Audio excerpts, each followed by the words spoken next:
नमस्कार बच्चों, एक बार फिर मैं आपके सामने आया हूं DSSB की क्लास लेकर के। नंबर सिस्टम की ये बेटा लास्ट क्लास है। अब हमने 2022 तक जितने भी DSSB में आए हुए प्रीवियस ईयर के क्वेश्चन थे वो सारे खत्म कर दिए। कोई भी क्वेश्चन नहीं छोड़ा है मैथ का। नंबर सिस्टम के जितने भी क्वेश्चन आए हुए थे सारे के सारे सॉल्व कर दिए हैं। और मैं आपको बता रहा हूं इसके बाद अब जो नेक्स्ट चैप्टर होगा वो परसेंटेज लेकर के मैं आ रहा हूं। परसेंटेज आप बिल्कुल कायदे से आराम से पढ़िएगा। उससे पहले मैं और उसके बारे में भी मैं एक और चीज़ बता देता हूँ, कुछ चीज़ें ये बता देता हूँ कि देखिए DSSB में 2023 में पेपर जैसे ऑनलाइन हुआ था तो ऑनलाइन शिफ्टों के TGT PGT के जितने भी क्वेश्चंस हैं सब मैं आपको कराऊंगा। TGT PGT में आए हुए सारे मैथ्स के क्वेश्चन मैं आपको कराने वाला हूं। जैसे नंबर सिस्टम मैंने पूरा कराया है उसी तरीके से मैं आपको पूरा कराऊंगा। तो बिल्कुल जुड़े रहिए हमारे चैनल के साथ। AP टीचिंग क्लासेस है, जहां पर भी आपको दिखे तुरंत सब्सक्राइब कर लो। जितने भी टीचिंग रिलेटेड स्टूडेंट हैं सबको फैला दो बिल्कुल बुरी तरीके से, है ना। हर बच्चे के पास वीडियो पहुंच जाना चाहिए और हमारा चैनल सबसे ऊपर ग्रोथ पर आना चाहिए। आइए बच्चों आगे क्लास को बढ़ाते हैं। क्लास नंबर 13 है मेरे बच्चों ये, और ये नंबर सिस्टम की आपकी लास्ट क्लास होगी प्रीवियस ईयर क्वेश्चन की। इसके अलावा अगर किसी बच्चे को कोई प्रॉब्लम है तो वो कमेंट बॉक्स में बता सकता है। देखिए पहला क्वेश्चन आ गया कि निम्नलिखित में से कितनी संख्याएं 9 से विभाज्य हैं। 9 से विभाज्यता का एक नियम मैंने आपको बताया था। 9 से वो अंक विभाजित होते हैं, वो संख्याएं विभाजित होती हैं जिनके अंकों का योग 9 से विभाजित होता है। तो 2 और 1 हो गया 3, 3 6, यहां 9 नहीं बन रहा है। यहां पर देखो 3 2 5, 6 5 11, 11 और 7 18, ये कट रहा है। 6 4 10, 6 4 10, 10 और 6 16, 16 और 2 18, ये कट रहा है। 5 3 8 और 5 4 9, ये नहीं कट रहा है ना। आपका यहाँ पर देखो 7 2 9, 7 और 2 9 हो रहा है, ये कट जाएगा।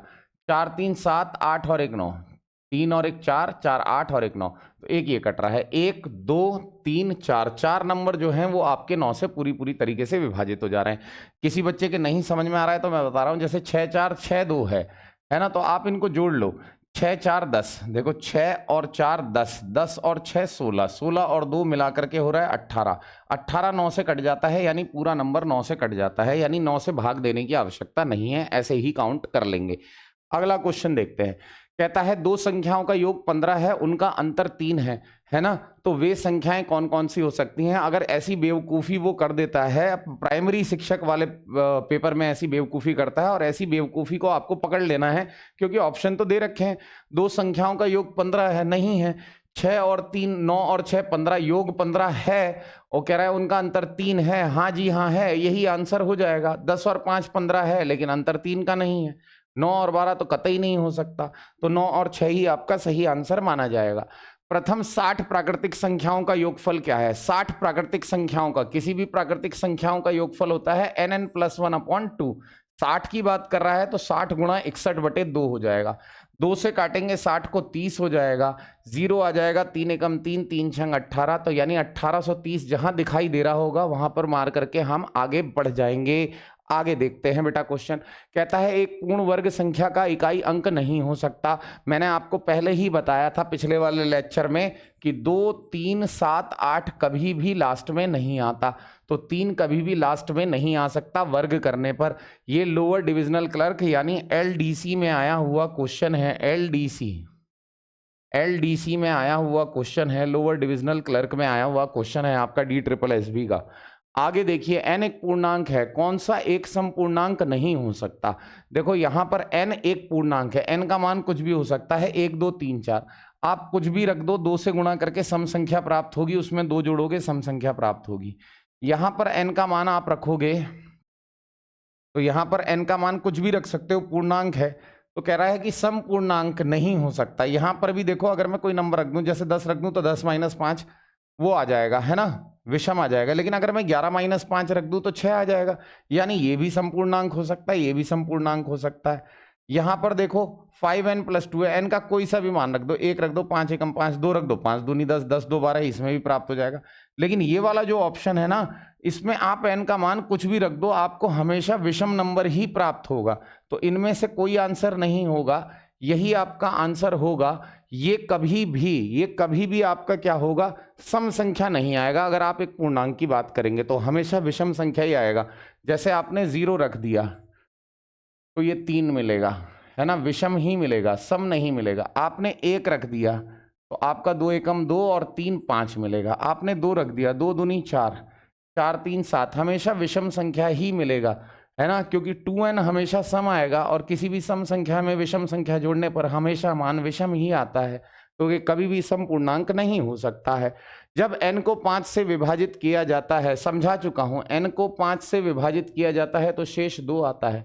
वो कहता है n स्क्वायर को 5 से विभाजित किया जाएगा तो शेष क्या होगा। n स्क्वायर कर रहा है, आप 2 का स्क्वायर कर दो, कितना आ जाएगा 4। छोटी संख्या को कभी भी बड़ी संख्या से भाग दिया जाता है तो छोटी संख्या ही शेष हो जाती है, यानी आपका आंसर 4 हो जाएगा। पहले करा चुका हूं। 2 अंकों वाली संख्या का क्वेश्चन आएगा तो कैसे करेंगे, बाई ऑप्शन ही करेंगे। 2 अंकों वाली एक संख्या के अंकों का योग 15 है, 9 और 6 15, 8 7 15, 6 9 15, सही आ रहा है भाई साहब, कह रहा है। और उनका अंतर 3 है, तो भाई साहब यहाँ भी 3 है, यहाँ 1 है, ये नहीं हो सकता, यहाँ 3 है, देखो इसमें भी 3 आ सकता है, इसमें भी 3 आ सकता है, यानी इसका आंसर होगा निर्धारित नहीं किया जा सकता। आ गई मेरी बात समझ में? आगे कहता है 3 संख्याओं के वर्गों का योग 138, सही है। एक बार में 2 संख्याएं लेते हुए उनके गुणनफल का योग 131 है। देखो बच्चे यहां पर खत्म हो जाएंगे, खत्म, ये लाइन ही समझ में नहीं आएगी कि ये लाइन क्या कह रहा है। 3 संख्याओं के वर्गों का योग 138 है, यानी a square plus B square plus C square 138 है। कहता है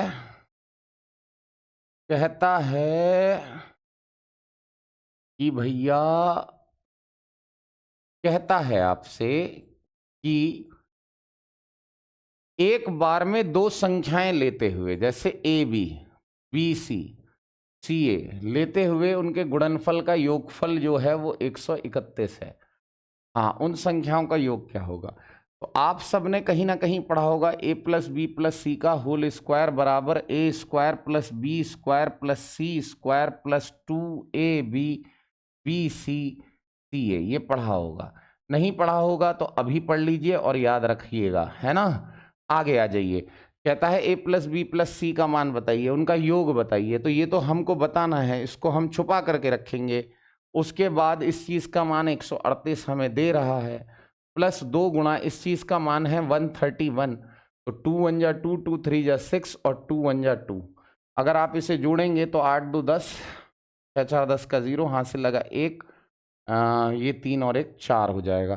तो a plus B plus C का मान इस तरीके से आपका कितना आ जाएगा, 20 आ जाएगा। तो आप यहाँ पर 20 आंसर लगा सकते हैं। सारा का सारा इस फॉर्मूले पर बेस्ड था और बिल्कुल मान उठा करके रखने थे, कोई ऐसा नहीं था। प्रशासनिक अधिकारी DSSB में आया हुआ क्वेश्चन है, जिसे आप आराम से कर सकते हैं। एक संख्या में बेटा कहता है 2 अंक हैं, 2 अंक है, अदल बदल कर दिया जाए तो आने वाली संख्या में मूल संख्या को जोड़ा जाए। देखो इंटरचेंज करने वाला एक वीडियो पूरा पड़ा हुआ है, इंटरचेंज करने वाला, फिर भी मैं आपको बता देता हूं। 2 अंकों की संख्या 10x प्लस वाई मानी जाती है। अगर इसको पलट करके 10y प्लस x लिख देते हैं और आने वाली नई संख्या में मूल संख्या को जोड़ा जाता है तो ये 11x और 11y हो जाती है। तो ये हमेशा जो होता है आपका किससे विभाजित होती है, तो परिणामी संख्या हमेशा 11 से विभाजित होती है।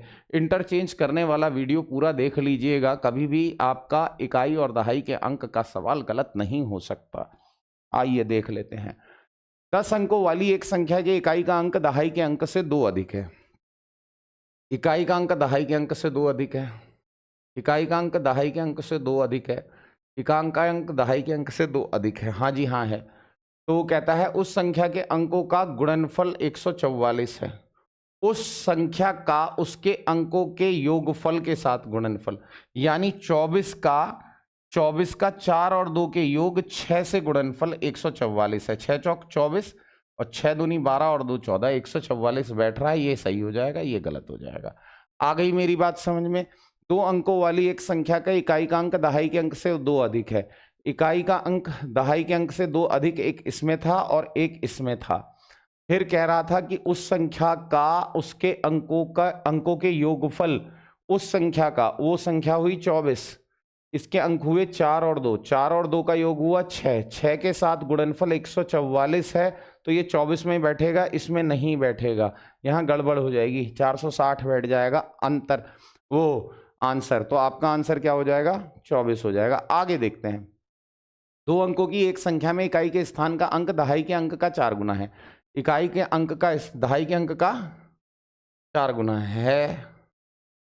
दहाई के अंक का 4 गुना है, दहाई के अंक का 4 गुना है। एक इसमें है और एक इसमें है, ये दोनों तो खत्म हो गए। तो कह रहा है और अंकों का योग 10 के बराबर है, और अंकों का योग 10 के बराबर इसी में है, इसमें नहीं है। तो आंसर कितना हो जाएगा आपका? 28। 2 अंकों की संख्या का सवाल हमेशा ऑप्शन से करने का प्रयास किया करें। 2 अंकों की एक संख्या में इकाई के स्थान का अंक दहाई के अंक का 4 गुना है। क्वेश्चन रिपीट हो गया, यही इसका आंसर हो जाएगा, है ना। आगे देखो, 13वां क्वेश्चन है। 586x32 में x निम्नलिखित में से किस अंक के स्थान पर बदलने पर 11 से विभाज्य है? ये दे रखा है 586x32। गिन लेते हैं, 3 3 6 सही जोड़े बने हुए हैं।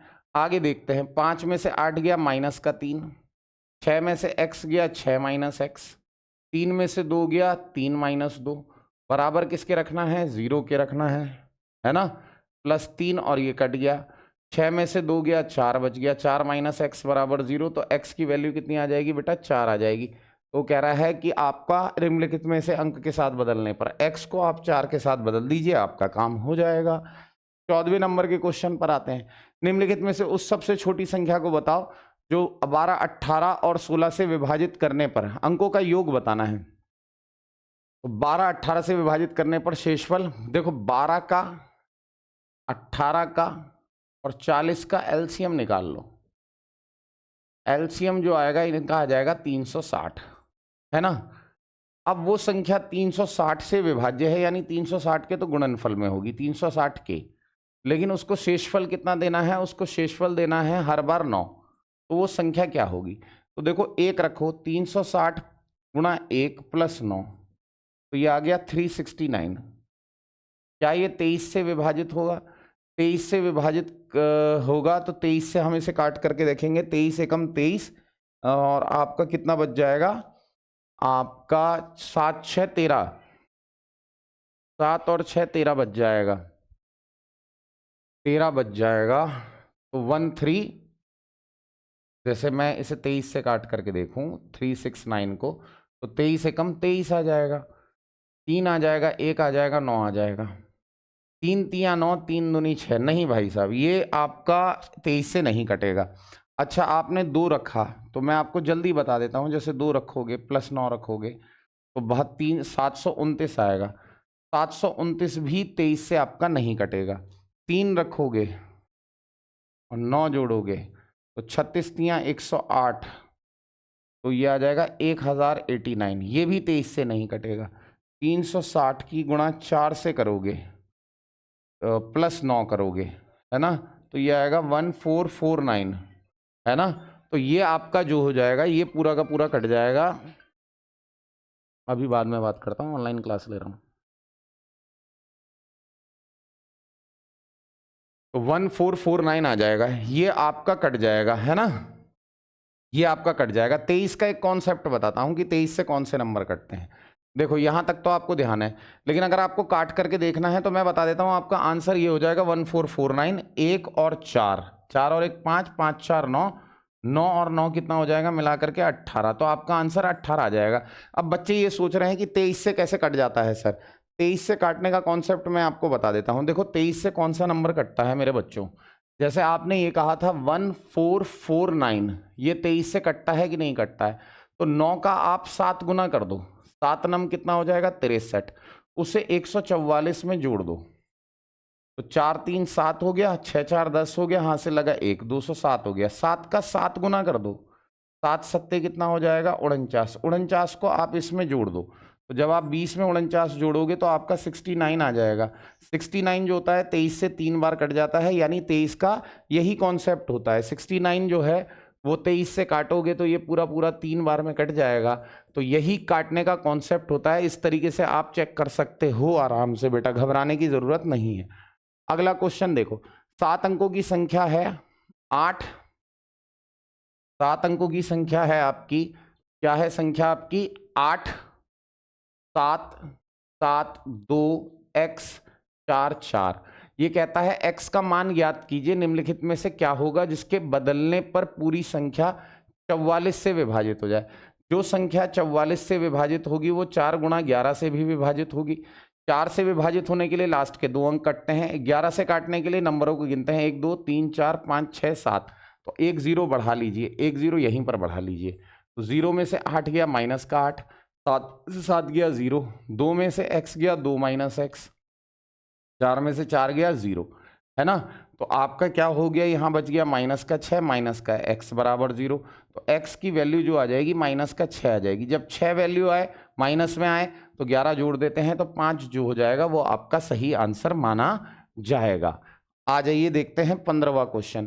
कितने धनात्मक पूर्णांकों के लिए x greater than and equal to, ये कुछ नहीं है, 6x होगा, है ना, x का स्क्वायर। तो देखो 6 रखूंगा तो आपका यहां पर x की वैल्यू 6 रखूंगा तो आपका सत्य है, 1 रखूंगा तो सत्य है।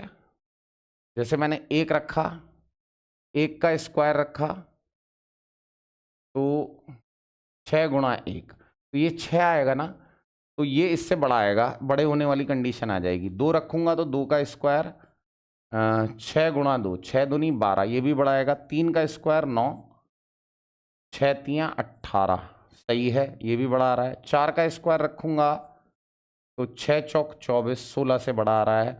5 का स्क्वायर रखूंगा तो 6 गुणा 5, 6 पंजे 30, है ना, बड़ा आ रहा है। 6 रखूंगा तो 6 का स्क्वायर 6 छंग 36 बराबर आ रहा है। लेकिन जैसे ही देखो मैं 7 रखूंगा, 7 का स्क्वायर, तो यहाँ 6 गुणा 7 42 आ जाएगा। ये कंडीशन अप्लाई नहीं है, केवल यही 6 कंडीशन अप्लाई हैं। तो आपका यहाँ पर x के लिए कितने मान होने चाहिए, आपके 6 मान होने चाहिए। ये DSSB प्राइमरी शिक्षक भर्ती परीक्षा में आया हुआ है ना। तो मैं आपको एक चीज़ बताना चाहता हूँ, आज का सेशन यहीं ख़त्म करते हैं। DSSB में आए हुए हमने सारे के सारे क्वेश्चन देखे, चाहे वो TGT का क्वेश्चन हो, चाहे वो PGT का क्वेश्चन हो, NVS का हो, KVS का हो, है ना। आपके आगे यूपी टेट सी टेट से रिलेटेड भी बहुत सारे क्वेश्चंस आएंगे। जैसे ही नोटिफिकेशन आता है यूपी टेट का आपका बैच स्टार्ट कर दिया जाएगा। और खुशखबरी की बात यह है कि DSSB में 2023 में TGT PGT के जितने भी क्वेश्चन आए थे सबकी तैयारी मैं आपको कराऊंगा। मैथ का पूरा काम मैं आपका करा दूंगा। बने रहिए, जुड़े रहिए, ज़्यादा से ज़्यादा हमारे चैनल को सब्सक्राइब कीजिए, क्योंकि ये बहुत फ़ायदे वाला चैनल है। ऐसी मैथ कहीं पर भी टीचिंग रिलेटेड नहीं कराई गई है। यहाँ पर प्रीवियस ईयर के सारे क्वेश्चन कराए जा रहे हैं और मैं आपको सारे क्वेश्चन करा रहा हूँ। बहुत बहुत धन्यवाद आज के सेशन के लिए। लाइक कीजिए, शेयर कीजिए, सब्सक्राइब कीजिए और लोगों से बताइए कि DSSB के सारे क्वेश्चन इस चैनल पर आपको देखने को मिल जाएंगे। AP टीचिंग क्लासेस डालिए और हमारे साथ जुड़े रहिए हमेशा हमेशा के लिए। Thank you very much.